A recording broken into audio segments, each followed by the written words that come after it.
Hello welcome. ഇന്ന് നമ്മൾ ഉണ്ടാക്കാൻ പോണത് ചിക്കൻ മപ്പാസ് ആണ്. ചിക്കൻ മപ്പാസ്, ചപ്പാത്തി, ഇടിയപ്പം, അപ്പം ഇതിനായിട്ടൊക്കെയാണ് കൂടുതൽ കഴിക്കാറുള്ളത്. ഇത് ഉണ്ടാക്കാൻ വളരെ സിമ്പിളായിട്ടുള്ളൊരു ചിക്കൻ കറിയാണ്. പിന്നെ നിങ്ങൾ ആദ്യമായിട്ടാണ് എൻ്റെ ചാനൽ കാണണമെങ്കിൽ വെൽക്കം ടു ഷാനാസ് സ്പൈസസ്. ഒരുപാട് റെസിപ്പി വീഡിയോസ് ഉണ്ട്, പറ്റണമെങ്കിലൊന്ന് സ്ക്രോൾ ചെയ്ത് കാണാൻ നോക്ക്. അതുപോലെ റെസിപ്പി വീഡിയോ ഇഷ്ടപ്പെടുകയാണെങ്കിൽ ലൈക്ക് ചെയ്യാനും ഷെയർ ചെയ്യാനും മറക്കരുത്. അതുപോലെ തന്നെ നിങ്ങളുടെ വിലയേറിയ അഭിപ്രായങ്ങൾ അറിയാൻ ഇഷ്ടമുണ്ട്, അതുകൊണ്ട് ഒരു കമൻറ്റും പറ്റുകയാണെങ്കിൽ. വേഗം റെസിപ്പിയിലേക്ക് കിടക്കാം. ഈ റെസിപ്പിക്ക് യൂസ് ചെയ്യുന്നത് 1 കിലോ ചിക്കൻ പീസസ് ആണ്. ചെറിയ കഷ്ണങ്ങളായിട്ടാണ് കട്ട് ചെയ്തിരിക്കുന്നത്. കഴുകി വൃത്തിയാക്കി സ്കിന്നൊക്കെ കളഞ്ഞ ബോണുള്ള ചിക്കൻ പീസസ് ആണ് ഏറ്റവും നല്ലത്. ഇതിനെ നമുക്കൊന്ന് മാരിനേറ്റ് ചെയ്യണം. മാരിനേറ്റ് ചെയ്യാൻ വേണ്ടിയിട്ട് 1 ടീസ്പൂൺ ഉപ്പ്, 1 ടീസ്പൂൺ മല്ലിപ്പൊടി, 1/4 ടീസ്പൂൺ മഞ്ഞൾപ്പൊടി, 1/4 ടീസ്പൂൺ നാടൻ ഗരം മസാല, പിന്നെ 1/4 ടീസ്പൂൺ കുരുമുളക്, ഫൈനായിട്ടുള്ള കുരുമുളക് പൊടി, പിന്നെ 1/4 മുതൽ 1/2 ടീസ്പൂൺ വരെ ചതച്ച കുരുമുളക്, കുറച്ച് തരിതരിപ്പായിട്ടൊന്ന് ചതച്ചത്. ഇതിൻ്റെ കൂടെ 1 ടേബിൾ സ്പൂൺ വരെയും ഇഞ്ചി വെളുത്തുള്ളി പേസ്റ്റും ചേർക്കാം. കുറച്ച് നാരങ്ങ നീര് 1 ടീസ്പൂണോളം. ഇതെല്ലാം കൂടി പരട്ടി വെച്ച് 30 മിനിറ്റ് മാറ്റി വെക്കണം. ഇനി ഇത് കുക്ക് ചെയ്യാൻ ഒന്നില്ലെങ്കിൽ ഒരു ഉരുളി അല്ലെങ്കിൽ പ്രഷർ കുക്കറാണ് ഞാൻ ഉപയോഗിക്കുന്നത്. പ്രഷർ കുക്കർ അടുപ്പത്ത് വെച്ച് കുറച്ച് നേരം ചൂടാവാൻ ചെറിയ തീയിൽ വെച്ചിട്ടുണ്ട്. അതിനുശേഷം ചൂടായതിന് ശേഷം കുറച്ച് വെളിച്ചെണ്ണ ഒഴിക്കുന്നുണ്ട്, ഒരു 5 ടേബിൾ സ്പൂണോളം. ഇതിലേക്ക് ഇനി 1/4 ടീസ്പൂൺ പെരിഞ്ജീരകം, 1/4 ടീസ്പൂൺ കുരുമുളക് മുഴുവനോടുള്ളത്, ഒരു 5 ഗ്രാമ്പു, 4 ഏലക്ക. ഈ സ്പൈസസ് എല്ലാം ഒന്ന് പൊട്ടി കഴിഞ്ഞതിന് ശേഷം നമുക്കിതിലേക്ക് 4 ഇടത്തരം സൈസ് സവാള സ്ലൈസ് ചെയ്തത് ചേർത്തിട്ട് വഴറ്റി കൊടുക്കണം. ഒരു 5 മിനിറ്റോളം ലോ ഫ്ലെയിമിൽ വെച്ചിട്ട് വഴറ്റി കഴിയുമ്പോൾ ഇതൊരു ഗോൾഡൻ നിറമായിട്ട് മാറിയിട്ടുണ്ടാവും.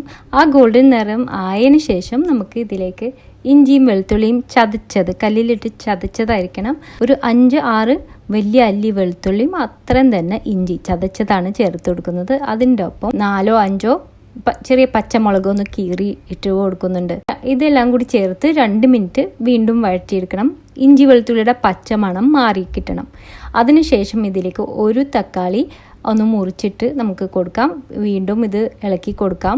തക്കാളി ഒന്ന് വെന്ത് ഉടഞ്ഞ് വരണ വരെ 2 മിനിറ്റോളം ഇനിയും എടുക്കും. അപ്പോൾ തക്കാളി നന്നായിട്ട് വെന്ത് ഉടഞ്ഞിട്ടുണ്ട്. ഇനി ഇതിലേക്ക് സ്പൈസ് പൊടികൾ ചേർത്ത് കൊടുക്കാം. 1/4 ടേബിൾ സ്പൂൺ മല്ലിപ്പൊടി, 1/4 ടീസ്പൂൺ മഞ്ഞൾപ്പൊടി, 1/2 ടീസ്പൂൺ നാടൻ ഗരം മസാല ഇപ്പോഴും ചേർത്ത് കൊടുക്കുന്നുണ്ട്. അതിൻ്റെ ഒപ്പം ഒരു തണ്ട് കറിവേപ്പില ഒന്ന് ഇളക്കി കൊടുക്കുക. സ്പൈസസ് ഒക്കെ പച്ചമണം ഒന്ന് മാറി മൂത്ത മണം വരുന്ന വരെ അടി പിടിപ്പിക്കാണ്ട് പ്രത്യേകിച്ചും ശ്രദ്ധിക്കണം. ഇനി നമുക്ക് മാരിനേറ്റ് ചെയ്ത് 1/2 മണിക്കൂർ വെച്ചിരുന്ന ചിക്കൻ ഇതിലേക്ക് ആഡ് ചെയ്ത് കൊടുക്കാം. ഒന്ന് ഫ്ലെയിം കൂട്ടി വെച്ചിട്ട് വേഗം ഇതൊന്ന് ഇളക്കി കൊടുക്കാം. അടി പിടിക്കണമെന്ന് തോന്നണമെങ്കിൽ കുറച്ച് വെള്ളം ഇറ്റിച്ച് കൊടുക്കാം. എന്നിട്ട് ഇതൊന്ന് ഫ്രൈ ചെയ്തെടുക്കണം. ഈ മസാലയിൽ ആ പിങ്ക് കളർ ചിക്കൻ്റെ മാറി ഒന്ന് വൈറ്റായിട്ട് വരുന്ന വരെ. ഇനി ഇതിലേക്ക് വീണ്ടും ഒരു 1/2 ടീസ്പൂൺ കുരുമുളക് ചേർത്ത് കൊടുക്കുന്നുണ്ട്. അതും കൂടി ഒന്ന് ഇളക്കി കൊടുക്കാം. ഇനി പാകത്തിന് വെള്ളം ഒഴിച്ചു കൊടുക്കാം. 1.5 കപ്പ് വെള്ളം, 240 മില്ലിയുടെ 1 കപ്പാണ്, അപ്പോൾ 1.5 കപ്പ് അതും കൂടി ഒഴിച്ചു കൊടുക്കാം.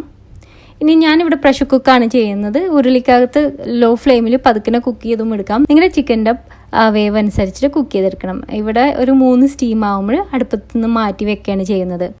ഇനി ഒരു 3 ടേബിൾ സ്പൂൺ വെളിച്ചെണ്ണയിൽ ഒരു 5 ചെറിയ ഉള്ളി സ്ലൈസ് ചെയ്തത് നമുക്കൊന്ന് മൂപ്പിച്ചെടുക്കണം. അതിൻ്റെ ഒപ്പം കുറച്ച് കറിവേപ്പിലയും 1-2 പച്ചമുളക് ചേർത്ത് കൊടുക്കാം. ഇത് നന്നായി മൂത്ത് നല്ല ഗോൾഡൻ കളറായി വരുമ്പോൾ ഇത് കറി റെഡി ആകുമ്പോൾ അതിലേക്ക് ഇട്ട് കൊടുക്കാനുള്ളതാണ്.